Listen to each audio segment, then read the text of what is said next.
Olá, bem-vindo à Bíblia Católica.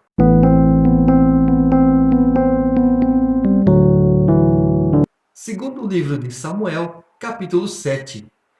Quando o rei ocupou a sua casa e Yahvé o tinha livrado de todos os inimigos em redor, o rei disse ao profeta Natã: Vê, eu habito numa casa de cedro e a arca de Deus habita numa tenda.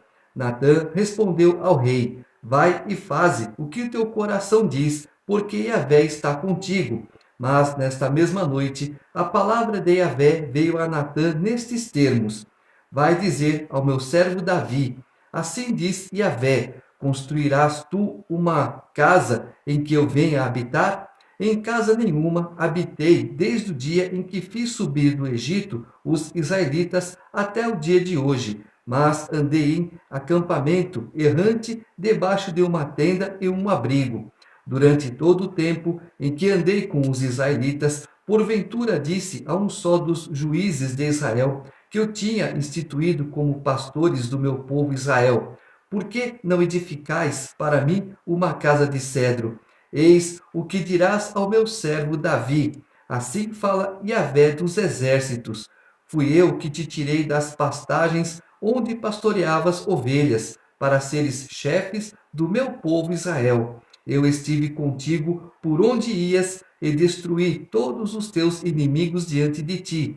Eu te darei um grande nome, como o nome dos grandes da terra. Prepararei um lugar para o meu povo Israel e o fixarei para que habite nesse lugar e não mais tenha de andar errante, nem os perversos continuem a oprimi-lo como antes, desde o tempo em que instituí juízes sobre o meu povo Israel. Eu te concedi o repouso diante de todos os teus inimigos.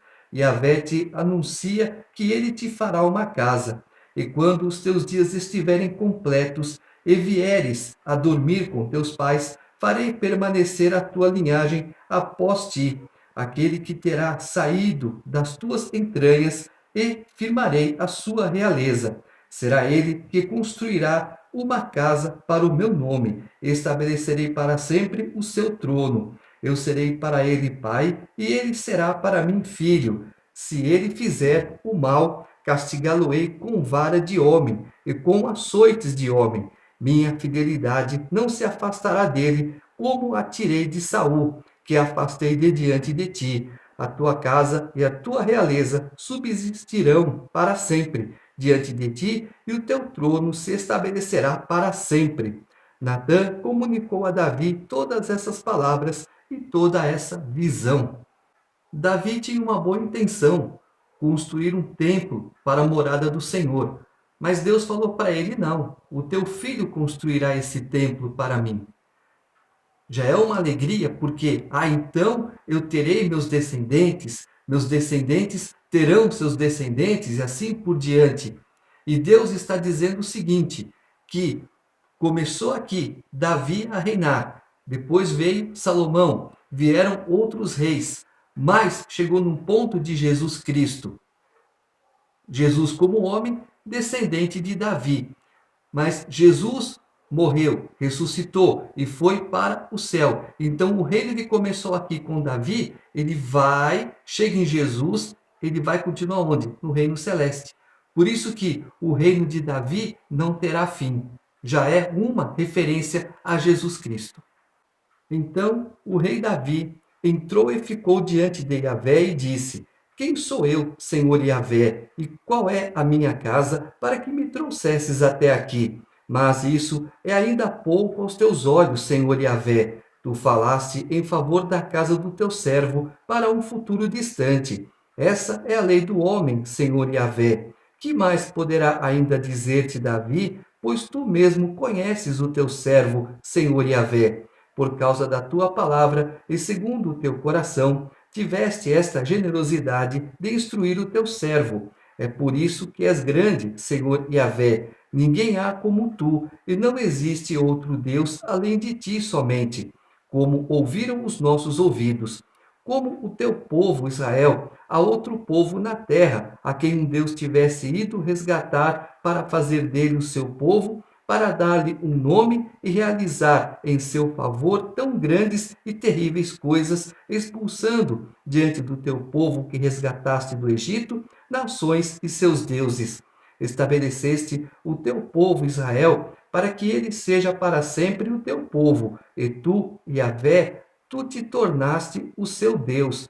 Agora, Yahvé Deus, guarda para sempre a palavra que disseste a teu servo e a sua casa. Estabelece-a para sempre e age como disseste. O teu nome será exaltado para sempre, e dirão: Yahvé dos exércitos é Deus sobre Israel. A casa do teu servo Davi subsistirá na tua presença, porque foste tu, Yahvé dos exércitos, Deus de Israel, que fizeste esta revelação ao teu servo. Eu te edificarei uma casa. Então o teu servo teve a coragem de te dirigir esta oração. Sim, Senhor Yahvé, és tu que és Deus. As tuas palavras são verdade e tu disseste ao teu servo esta boa palavra. Consente, pois, em abençoar a casa do teu servo, para que ela permaneça sempre na tua presença, porque és tu, Senhor Yahvé, que tens falado, e é pela tua bênção que a casa do teu servo será abençoada para sempre.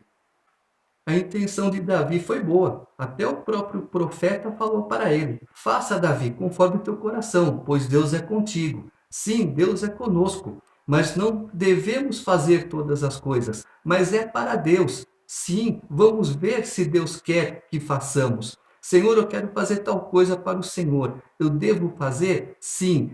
Como devo fazer? Assim e assim. Senhor, é para o Senhor. Eu devo fazer? Não. Não, e encerrou. Não discute. Não adianta discutir, porque a palavra de Deus é uma só. A não ser que você tenha um argumento muito forte para colocar diante dele. E olha, se for a vontade dele ainda. Tudo prevalece de acordo com a vontade dele. Senhor, o Senhor me falou coisas que, olha, eu estou aqui, mas o Senhor já está vendo lá na frente. Não faltará descendente para mim, não faltará trono para Israel. Olha, a minha descendência, o meu reino será para sempre. Só que Davi, mesmo sendo um profeta, ele não via, ele não conseguia ver Jesus Cristo. Aliás, todos os profetas que falaram de Jesus sabiam, eu estou falando de alguém, mas eu não sei de quem estou falando. Isaías foi um deles. Falou muito de Jesus, mas ele mesmo não sabia que esse Jesus que ele falava era o próprio Filho de Deus. Capítulo 8. Aconteceu depois disso que Davi venceu os filisteus e os sujeitou. Davi tomou das mãos dos filisteus sua hegemonia. Davi venceu os moabitas e os mediu em cordel, fazendo-os deitar no chão.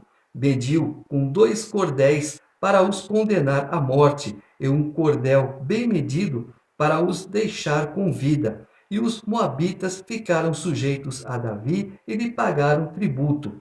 Davi venceu Hadadezer, filho de Roobe, rei de Soba, assim que este pretendeu estender o seu domínio sobre o rio. Davi tomou-lhe 1.700 cavaleiros e 20.000 homens a pé, e já reteou Davi todas as parelhas, conservando apenas 100. Os arameus de Damasco vieram em socorro de Hadadezer, rei de Soba, mas Davi matou 22.000 homens dos arameus. Depois, Davi instalou prefeitos no Arã de Damasco, e os arameus se tornaram súditos de Davi e lhe pagaram tributo. Onde quer que Davi fosse, Yahvé lhe dava a vitória. Davi tomou os escudos de ouro que os servos de Hadadezer usavam e os levou para Jerusalém. De Tebá e de Barotai, cidades de Hadadezer, Davi carregou uma grande quantidade de bronze. Assim que Tou, rei de Emate, soube que Davi tinha vencido todo o exército de Hadadezer, mandou seu filho Jorã ao rei Davi para o saudar e o felicitar por ter feito a guerra a Hadadezer e o ter vencido, porque Hadadezer estava em guerra com Tou. Jorã levava objetos de prata, de ouro e de bronze. O rei Davi os consagrou também a Yahvé com a prata e o ouro que ele tinha consagrado, provenientes de todas as nações que tinha subjugado: Arã, Moabe, os Amonitas, os filisteus, Amaleque, e provenientes também do despojo tomado a Hadadezer, filho de Roobe, rei de Soba. Davi aumentou a sua fama quando venceu os arameus no Vale do Sal, em número de 18.000. Estabeleceu prefeitos em Edom, e todos os edomitas ficaram sujeitos a Davi. Por toda parte onde chegava, Yahvé concedia a vitória a Davi. Davi reinou sobre todo Israel, exercendo o direito e fazendo justiça a todo o povo. Joabe, filho de Sárvia, comandava o exército. Josafá, filho de Ailude, era o arauto. Sadoque, filho de Aquitobe, e Aquimeleque, filho de Abiatar, eram sacerdotes. Seraías era secretário. Banaías, filho de Joiada, comandava os sereteus e os feleteus. Os filhos de Davi eram sacerdotes. Quando estamos na presença de Deus, Deus é conosco, nos concede a vitória em toda empreitada que nos propormos a fazer. Os filhos de Davi eram sacerdotes, eles estavam na posição de Deus, mas influências fizeram tudo ao contrário.